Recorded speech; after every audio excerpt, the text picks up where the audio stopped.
大家好，欢迎回到我的频道，我是你们的疗愈师 Jules。今天呢，我希望借助塔罗牌和紫微斗数来帮大家提前看一点你们的未来人生剧本。就像贾宝玉由太虚幻境的时候，只能看到一部分贾府的未来一样，我们今天会把目光聚焦到你下一任对象的特质，以及你们的相处模式之上。同时，我会给出一个大致的脱单时间，供大家参考。不过，由于这是一个大众占卜，而且紫微斗数是一个比较复杂的占卜系统，涉及到生辰八字啊之类的，因此请大家听取与你相关的信息即可。如果想要有更精确的解读，欢迎咨询1对1占卜哦。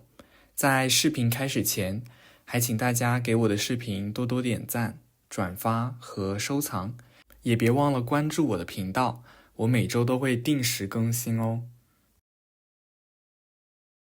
我今天同样是为大家准备了4幅画，不过这4幅画是来自另外一个画家奥迪龙·雷东，而不是我频道里的常客梵高以及莫奈。我觉得他的画作非常符合今天这一主题，因此拿来供大家做选择。请大家现在静下心来，在心中默念问题：请问我下一任伴侣有什么样的特质？我们之间的相处模式会是什么样的？我们什么时候会遇到？当你充分静下心来之后，就请根据你的直觉选择一幅画或是一个数字吧。好了，我在后面等你们哦。欢迎选择第1幅画的人。在你们这一组人中，我感觉到 ENFP、ESFP、INFJ 和 ISFP 好像比较偏多。欢迎有被说中的人在弹幕或者是留言区打1，让我知道哦。首先，让我们来解析一下你们的塔罗牌。第1张权杖10正位，权杖10的图像展现的是一个人背负沉重的权杖，象征着责任和重担。这个人似乎有些被压得喘不过气来，但仍然坚持走向前方。因此，正位的权杖10一般代表是责任过重，感情中的负担，可能显示你当前在感情，或者是你未来在感情生活之中会感到比较大的压力或者是疲惫，感情中的责任感或实际的负担那种感觉占据了一个比较主导的地位，因此你经常感到恋爱似乎是沉重的。但换句话说，我觉得你们就是一群特别有责任心的人，你们就是相信恋爱不仅是诗和远方，更是2个人相互之间的责任。第2张是圣杯10逆位，圣杯10的正位通常表现一家人和谐幸福的场景，逆位时这个图像就变得没有那么稳定了，可能会出现情感上的不满足，或者是家庭关系的紧张。因此可能说明就是你或者是你的家人在追求一个完美和谐关系的过程中遇到困难，或者是你的未来伴侣可能与你的预期，或者是你家人对你未来伴侣的一个预期是有一些出入的。这张牌的出现也是暗示你们应该是一群比较注重家庭关系的人，所以父母的建议或者是其他亲朋好友的一些看法对于你们的影响其实还是比较大的。所以如果他们对你未来伴侣的看法与你自己的一个需求产生了一些冲突的话，很可能也是会导致你压力变得比较大这样子。第3张是圣杯4正位，圣杯4的图像表现的就是一个人坐在树下，显得心情好像有点沉闷，对身边的圣杯无动于衷，象征的其实是情感上的冷漠或无趣，或者是对现状的不满。因此我觉得你们可能对现有的另一半，或者是对未来的感情机会感到不太满足，也有可能是说你们在经营感情的时候，比较少去探索激情的那一面，就是怎么样去维持住爱情的这个火花。因为你们中很多人就不相信爱情，所以就更不会相信爱情中的火花。你们更愿意去接受现实生活中的一些柴米油盐酱醋茶这类的非常琐碎的问题，但是谈及到风花雪月，似乎你们就缺乏一些激情这样子。所以你们如果现在是保持一个单身的状态的话，很可能你们就是会长期的把自己锁在这样的一个，怎么讲呢，就是你们是开心的，你们对现在的生活是满意的，但是与此同时，因为长期的单身，所以导致你其实在感情上还是有一点空虚，或者说不够满足的。所以将这3张牌结合在一起呢，我的牌传达的就是一个感情负担比较重，然后理想与现实存在一些小小的差距的一个感情动态吧。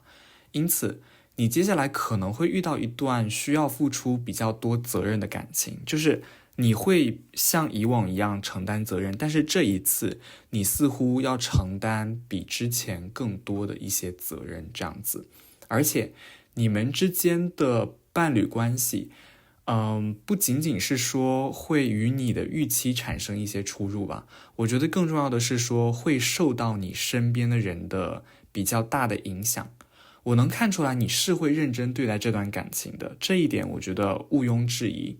然后现在呢，我们就通过紫微斗数的星曜分析，看看能不能提供更多的关于你的另一半的信息吧。首先，你们这一组人的能量匹配到的是贪狼星，贪狼星代表着情感丰富，追求欲望和变化，与塔罗牌中展现的复杂感情动态的结合度其实非常高。虽然这是一个大众占卜，但我觉得你们这一组人的能量连结是比较成功的。根据贪狼星的特质，你们的未来恋人可能是一个具有比较强烈欲望，喜欢探索、冒险、富有魅力的一个人，但很可能在情感上对于你来说是不够稳定的，容易会给你带来压力和情感上的波动。这一点跟前面的塔罗牌的占卜结果完全是对上的。还有，你的未来恋人可能是一个气质比较独特的一个人，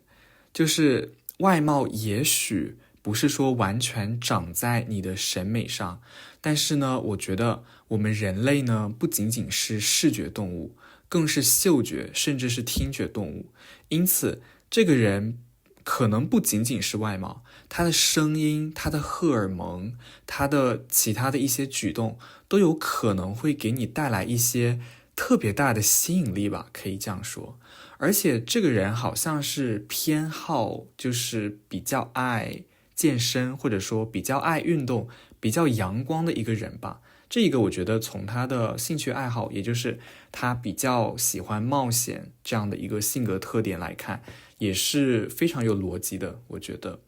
然后对应到 MBTI 上面，我觉得你们的未来恋人可能是 ENTP、ENTJ、ISTP 或者是 ESTP， 也有可能是说是具有这些类型性格的主要特质的一些人。总之呢，我觉得他们就是看起来能量满满，富有魅力，追求感情中的变化和刺激，但不一定愿意承担长期的责任或维持感情的稳定性。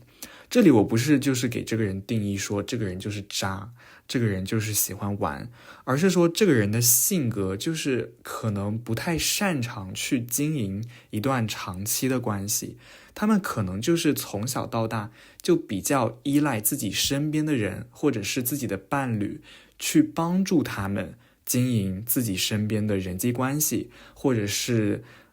情感的经营这样子，就是可能会比较依赖身边的人，不是说他们本性就爱玩之类的，只是说他们可能就是显得更加的没有那么成熟，或者说更加的3分钟热度一点点吧。我觉得这里我不是想做一个道德审判之类的，只是说客观的，这个人可能就不太擅长去维持一个长期的关系。而且贪狼星还揭示了你在接下来的流年中的情感波动和追求变化的一些冲动吧。我觉得结合流年星象来看，你未来一段时间可能会是情感经历的高峰期哦。在这段时间里，你会变得也更加渴望冒险，探索新的情感可能性。我觉得这一点是挺好的，因为你好像是一个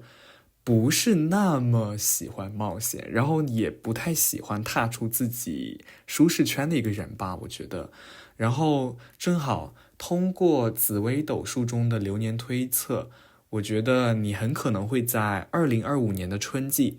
尤其是3月和5月的期间遇到这个人。这一段时间就是贪狼星的能量特别的强，特别的活跃这样子。OK， 最后呢，就让我们来总结一下，就是你们的未来恋人呢，很可能是 ENTP、ENTJ、ISTP 或者 ESTP， 也有可能是具有这些性格类型的主要特质的一群人。他们一般来讲就是比较的外向，或者说显得非常的外向，喜欢冒险，而且更重要的是会对你产生很大的吸引力。只是有一个小的缺点，就是情感上可能会没有你所想要的那么稳定。这个人的出现时间很可能是2025年的3月到5月，或者是其他贪狼星活跃的时期。如果你查看这个视频的时候已经过了这段时间了，那你就可能要去看一下什么时候贪狼星是比较活跃的。你们的相处模式还蛮有意思的，我觉得可以说是激情与压力共存。你可能感觉到责任过重，因为你的对象是比较追求自由和变化的。不过我可以看到你本身就是一个对感情比较负责的人，所以我希望你能明白，对感情负责固然重要，但对于身处于感情中的自己负责更加重要。这才是我这期视频最想传递给你们的一个信息吧，我觉得。希望你喜欢今天的视频，请为我的视频多多点赞、转发和收藏，也别忘了要关注我们的频道。祝福大家，我们下次再聊。欢迎选择第2幅画的人，在你们这一组人中，我感觉到 INTP、ISTP、INFJ 和 ISFJ 的性格类型会比较多。欢迎有被说中的人在弹幕或者留言区打2，让我知道哦。首先，让我们先解析一下你们的塔罗牌。第一张牌是愚人逆位。愚人这张牌的正位代表着冒险、自由，无忧无虑地踏上新旅程。不过逆位的愚人往往意味着犹豫和不确定性。图像中的愚人即将踏入悬崖，但逆位时，这种冒险的能量被抑制了。当然啦，这里也不一定是坏事，因为悬崖下面我们不知道是深渊，还是说下面只是一片草地，所以谨慎一些也不是说会产生什么坏处。只是这里想说的就是，你们可能是一群在面对新的感情机会时会感到困惑或者是害怕冒险的一群人吧。你会比较难的去完全投入到一段新的恋情之中，因为你会非常的就是很自然的去担心你进入这段新恋情可能会带来什么样的风险和不确定性。因此我感觉你在感情中可能会面临一种挣扎，就是经常要犹豫你到底要不要走出自己的舒适圈，尝试新的感情关系。这也许是因为你曾经在情感上的一些经历存在一些挫折，所以你在迈出这一步的时候会显得特别的谨慎。第二张牌是倒吊人的正位，倒吊人的图像表现出一个人倒悬于树上，象征着停滞与反思。这张牌的正位传达的信息是牺牲和从不同的角度看问题。在感情中，这意味着你可能需要在一段关系中学会更多的磨合，以及一点小小的牺牲吧。我觉得就是你可能会需要去调整自己对感情的看法，你需要学会去如何跟一个人磨合，如何从不同的角度去看问题。倒吊人提醒你，有时候暂停行动，反思自己内心的需求和期待是非常重要的。你可能需要放下一些过去的执念，才能迎来新的自己的成长，以及你在情感中的一些新的成长吧。然后第三张牌是钱币十正位，钱币十的图像展现的是大丰收，还有家庭和谐，象征着财富、稳定和长期承诺。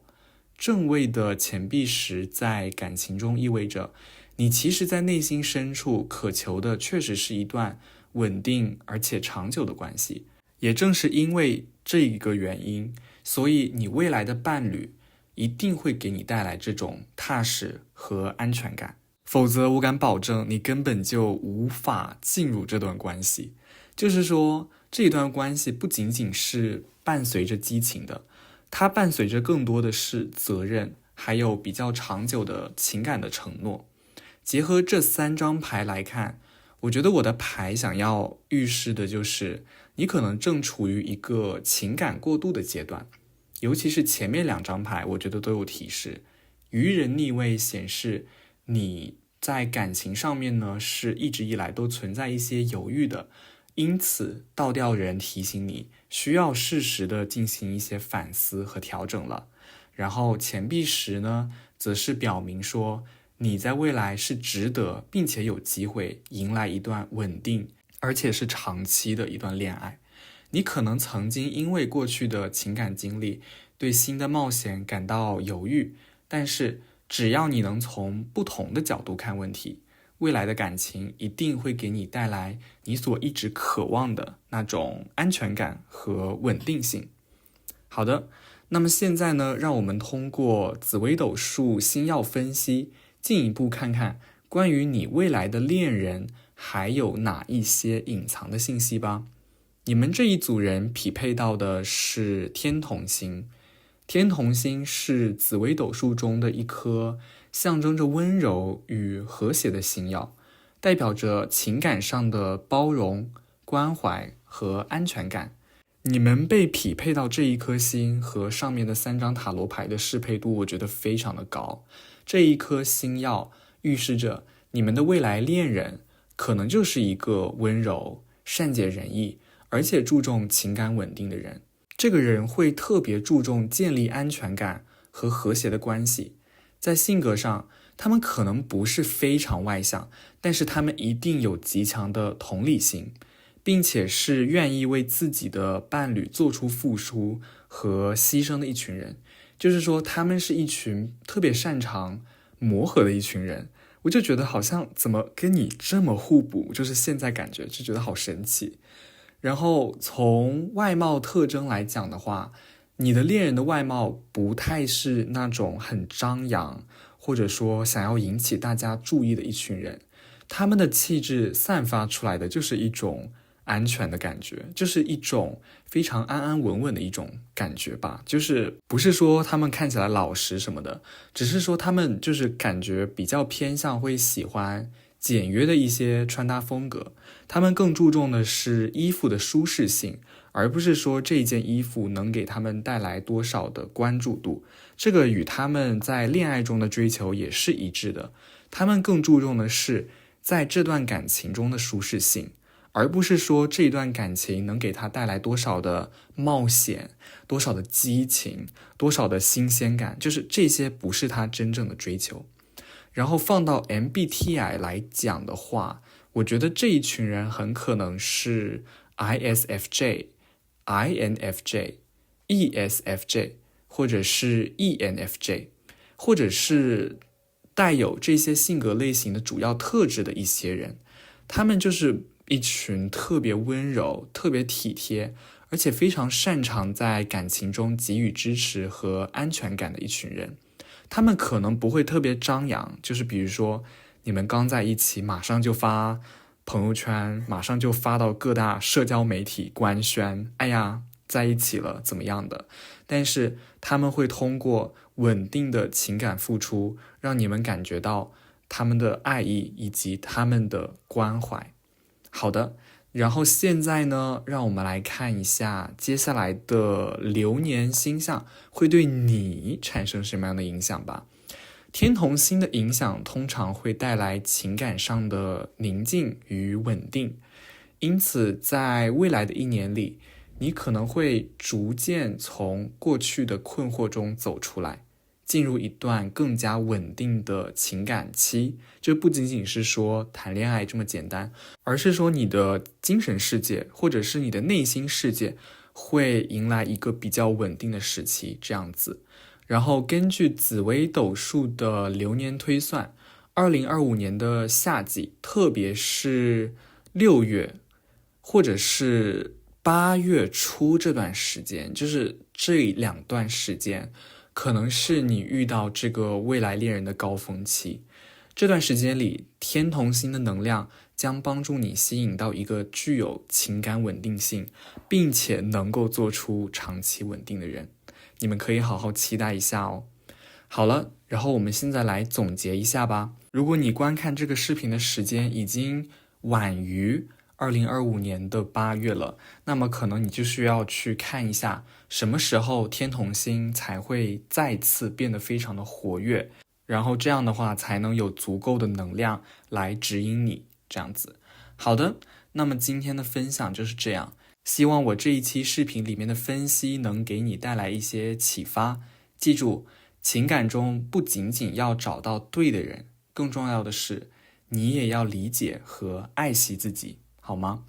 感情中的安全感不仅仅来自于对方，更来自于你自己内心的安宁。所以即使你不小心跟后面这个人错过了，但是你的内心的情感的稳定期和充盈期即将到来了。所以我希望在这一段时间里面，你们也可以花一些时间来去做一些个人的成长之类的一些事情吧。这个也是我今天想要带给大家的一个非常重要的信息。好了，如果你喜欢今天的视频，或者是产生了一些共鸣，请不要忘了点赞、收藏，并关注我的频道。我们下次再聊。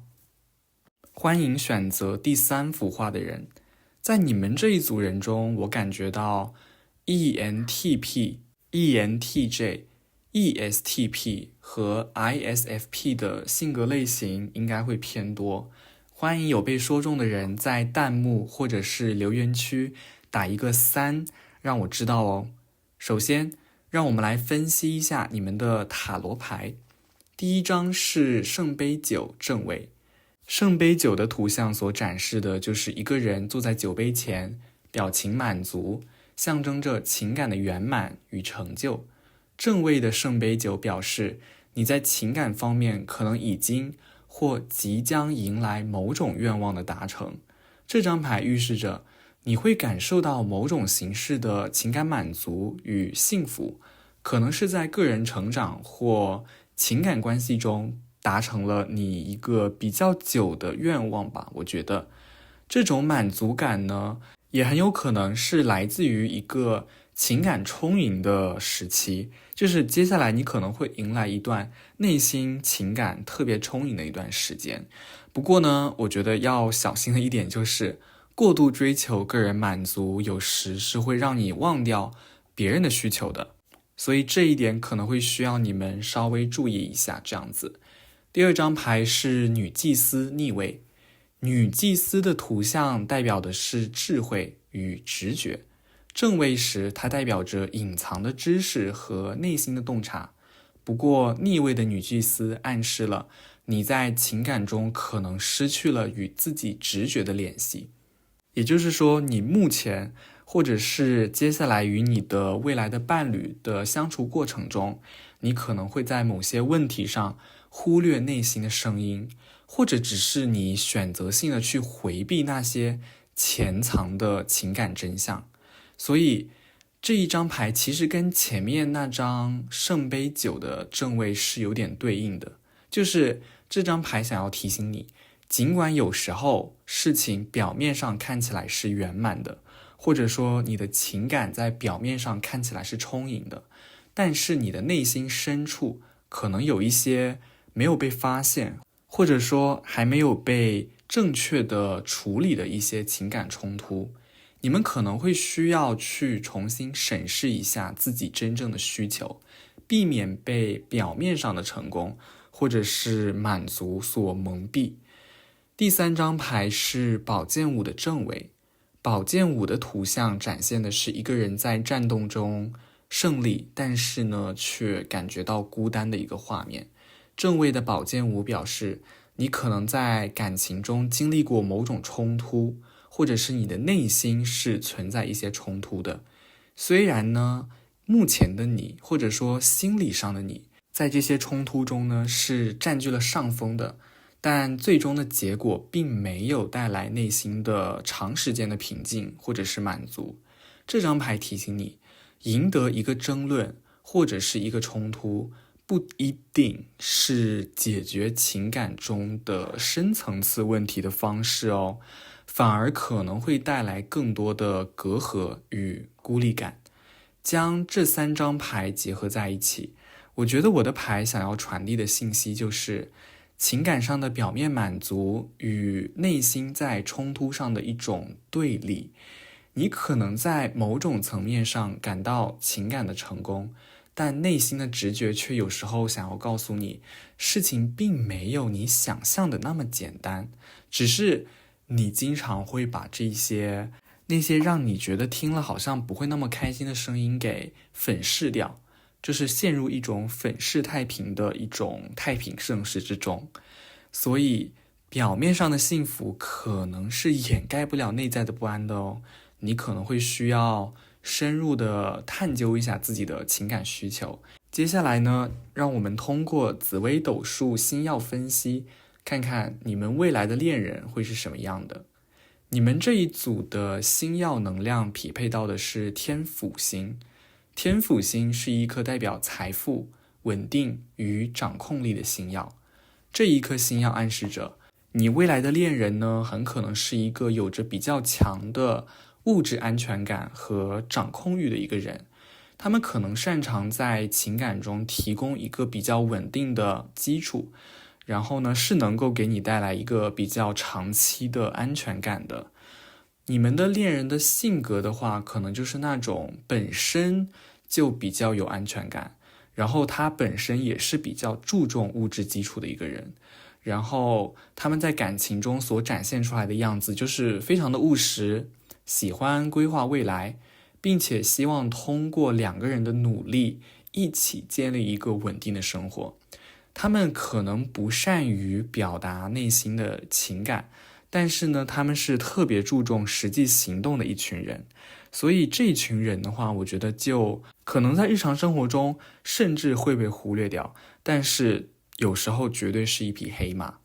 你们的恋人展现出来的这种感觉也是稳重的、可靠的。他们在外貌上可能就是你懂的，好像比较成熟一些，然后穿衣的风格也是偏比较成熟的，他们也比较重视自己在外形方面的打理，所以这一个人的这种稳重的气息好像会对你产生比较大的吸引力。然后以上提到的这些天府星所应对到的特质跟 MBTI 结合起来的话，我觉得这个人很可能是 ISTJ、ESTJ、ISFJ 或者 ESFJ 这类型的人，也有可能是其他性格类型但是有比较强大的这4种性格类型特质的人。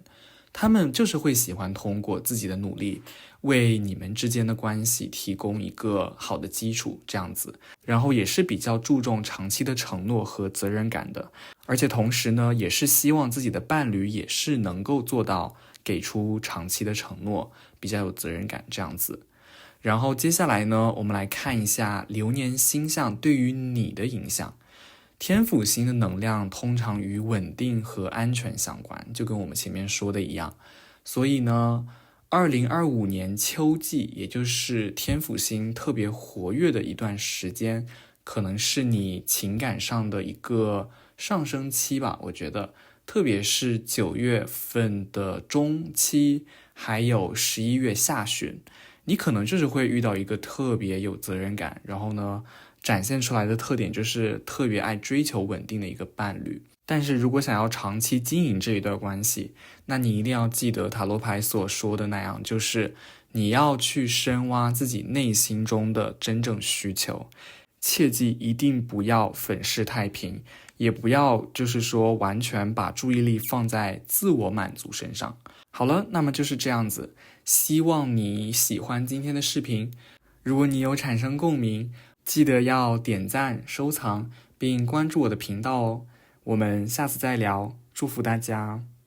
欢迎选择第4幅画的人，在你们这一组人中，我感觉到 INTJ、ISTP、ISFJ 和 ESTJ 的性格类型会比较偏多。欢迎有被说中的人在弹幕或者是留言区打个4，让我知道哦。首先，让我们来先解析一下你们的塔罗牌。第一张是权杖9逆位，权杖9的正位通常象征着防御和坚持。不过在逆位时，这张牌表示的就是你可能正在经历或即将面临疲惫感和防御心理的崩溃。权杖9逆位传达出来的就是你可能感觉到自己在过往的感情中，或者是现在正在身处于的感情之中，已经精疲力竭了，甚至失去了继续前行的力量。你过往的一些不好的回忆，或者是你自己对自己所产生的一些情感上的障碍，使你不再那么愿意去继续战斗，或者是为一个人付出了。因此，这张牌反映的其实就是你现在对新的感情机会是持怀疑态度的，甚至有些不愿意去走出自己的舒适圈，去跟一个人在一起，因为走出去就相当于是要面对更多的不确定性和一些潜在的风险这样子。然后宝剑4的正位展现的就是一个人静卧在床上，象征着休息、反思与内心的平静。这张牌表现的就是你即将进入一段休息期，或者是你现在已经开始了，就是你需要一些时间从过去的疲惫和战斗中恢复过来。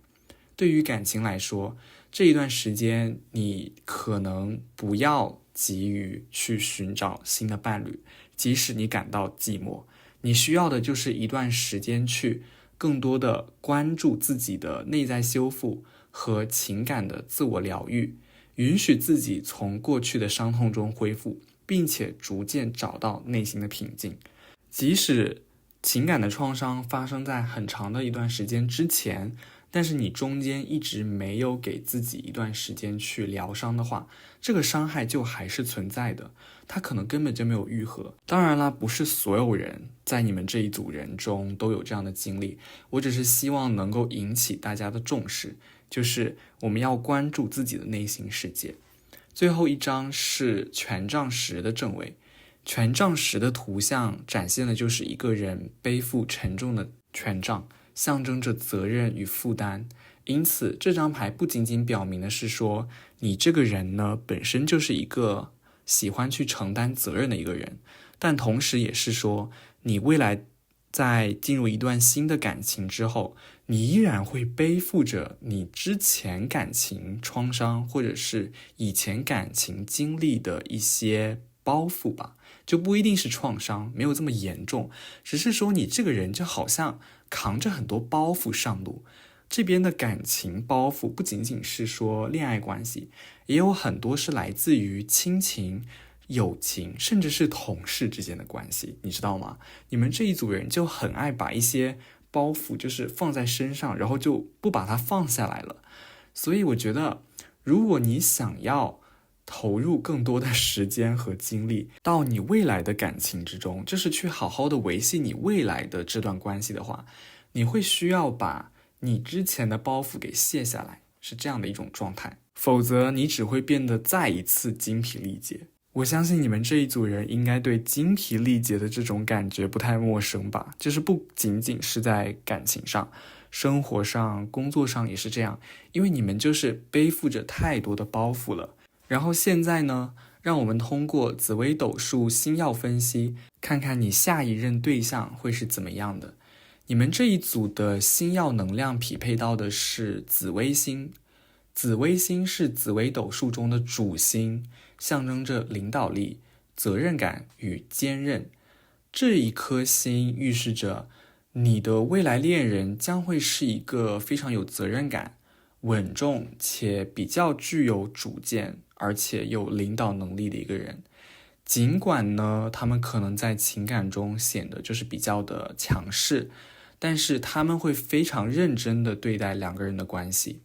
他们在事业和生活中扮演的都是一个比较权威的角色，就是可能他们从小就这样，家里有什么问题，工作上有什么问题，大家可能想到就是去找他们来获得一个解答这样子。所以他们的决策力是比较强的，然后内心也是比较强大的，就是比较有韧性的一群人。但是呢，虽然他看起来好像是有这种威严感哦，可能看起来是比较稳重的，但是呢，他们同时内心也是温柔的。他们只是说做事很认真，比较的一丝不苟，所以你在不了解这个人的情况下，可能会觉得这个人是有一点点的过于威严吧，就是你对这个人的初印象可能就是哇哦，好威严，就是好像有一点点不敢靠近，尤其是这个人有时候还会散发出比较大的那种自信的光芒，所以可能一开始你觉得就是比较难接近，但是在熟悉了久了之后，你会发现其实这个人就是跟大家一样，只是他的生活经历似乎更丰富，或者是说他的成长环境的压力比较大，所以他必须显得他比同龄人早熟这样子。当然啦，也有可能就是说你的未来这个对象本身就是比你要成熟很多的，就是在年龄上这样子。然后结合这些特质放到 MBTI 里面来分析的话，我觉得他们很可能是 ENTJ、ESTJ、INTJ 或者是 ISTJ， 也有可能是一个带有以上这4种性格类型的主要特征的一群人这样子。他们就是特别善于规划，特别喜欢做决策，他们会喜欢通过自己的行动来引导关系的发展。当然啦，他们也是比较注重承诺和长期责任的。好了，最后呢，就让我们一起来看一下流年星象对于你的影响吧。根据紫微斗数的流年推算，2025年的冬季，特别是11月到12月之间，可能是你遇到这个未来恋人的一个比较可能性比较大的一个时期。然后在这一段时间内，你的情感运势也都是倾向于稳定和长期关系的一种建立，不仅仅是对于你自己内心的情感秩序，还有比如说跟朋友、家人之间，可能也都会迎来一些往更加稳重方面发展的一些机遇吧。对于一部分朋友来说，可能还会有一些和解的发生，就是你可能跟某一个人发生过一些争执，然后最后发现是一个误会，或者就是说解开心结了，然后呢就是会和解这样子。这个就是紫微星给你带来的一些能量上的改变。好的，那么我希望你会喜欢今天的占卜以及分析。如果你喜欢今天的视频，请不要忘了为我的视频点赞、分享，并且收藏，还有不要忘了要关注我的频道哦。祝福大家，我们下次再见。